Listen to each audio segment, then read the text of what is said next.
ഭാരതീയ ജനതാ പാർട്ടിയുടെ ദേശീയ അധ്യക്ഷ സ്ഥാനത്ത് ആദ്യമായി ഒരു വനിത എത്തിച്ചേരാൻ സാധ്യത.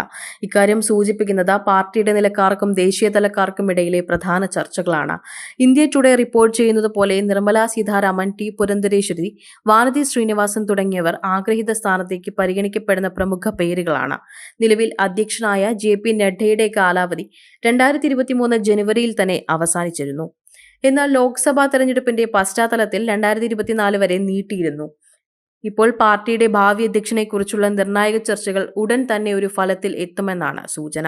സമീപ ദിവസങ്ങളിൽ നിർമ്മല സീതാരാമൻ നഡ്ഡയുമായും ജനറൽ സെക്രട്ടറി BL സന്തോഷ് ചേർന്നുമുള്ള കൂടിക്കാഴ്ച സംഘടിപ്പിച്ചിരുന്നു. ദക്ഷിണേന്ത്യയിലെ ഫലവത്തമാകുന്ന BJP നിർമ്മലയുടെ നേതൃത്വത്തിലൂടെ പുതിയ മികവ് നേടുമെന്നാണ് കണക്ക്. ആന്ധ്രാപ്രദേശ് മുൻ BJP അധ്യക്ഷയും രാജമുന്ദ്രയിൽ നിന്നുള്ള MP-യുമായ ടി പുരന്ദരേശ്വരി ഒരേപോലെ പരിഗണനയിൽപ്പെട്ടതാകുന്നു. ഓപ്പറേഷൻ സിന്ദൂർ എന്നതിനു ശേഷം വിദേശത്ത് പാർട്ടി നിർദ്ദേശപ്രകാരമുള്ള ദൗത്യങ്ങളിൽ പങ്കാളിയായിരുന്ന പുരന്ദരേശ്വരി പാർട്ടിയിൽ ഉയർന്ന ശബ്ദം തന്നെയാണ്. തമിഴ്നാട്ടിലെ വാനതി ശ്രീനിവാസൻ 2020 മുതൽ മഹിളാ മോർച്ചയുടെ അധ്യക്ഷ സ്ഥാനവും പിന്നീട് സെൻട്രൽ ഇലക്ഷൻ കമ്മിറ്റിയിലേക്കുള്ള ഉന്നത സ്ഥാനവും കൈവരിച്ചു.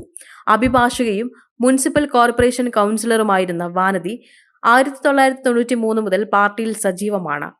ഇത്രയും പേരുകൾക്ക് പിന്നിൽ RSSന്റെ നിർദ്ദേശവും വാശിയും ഉണ്ടെന്നാണ് പുറത്തുവരുന്ന റിപ്പോർട്ടുകൾ.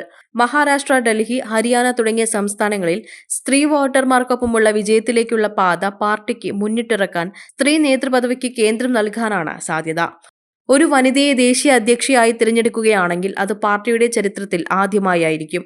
BJPയുടെ മുൻനിര നേതൃത്വത്തിൽ വനിതാ ശക്തിയെ അംഗീകരിക്കുന്നതിന്റെ തകർപ്പൻ നിമിഷം തന്നെ. Insta news Malayalam, Thiruvananthapuram.